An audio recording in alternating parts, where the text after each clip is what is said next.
Alors j'entends souvent dire que le gold monte quand le dollar baisse.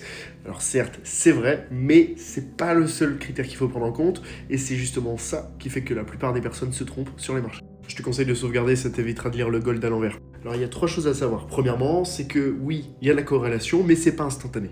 Par exemple, du coup, le dollar peut baisser pendant 30 minutes avant même que le gold réagisse, et en fait, c'est juste une fenêtre pour justement savoir quand est-ce qu'il faut rentrer sur les positions, plutôt que juste se dire « Ah ouais, mais la corrélation, elle fonctionne pas ».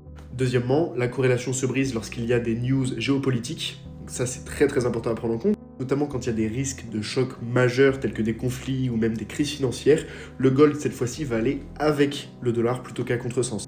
Et troisièmement, le dollar donne le biais du marché, pas le point d'entrée. Par exemple, si le dollar est en train de se compresser sur une résistance avec une haute time frame, c'est-à-dire sur du H1 voire même H4, à ce moment-là, il faut s'attendre à un rebond sur cette zone-là du marché. Et bien entendu, il faut éviter de rentrer sur les marchés sur des coups de tête comme ça, sans attendre justement la validation du gold.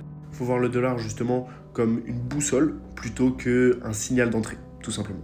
Pour voir comment on implémente tout ça dans nos analyses quotidiennes, je t'ai mis tout ça en bio, bien entendu, c'est gratuit.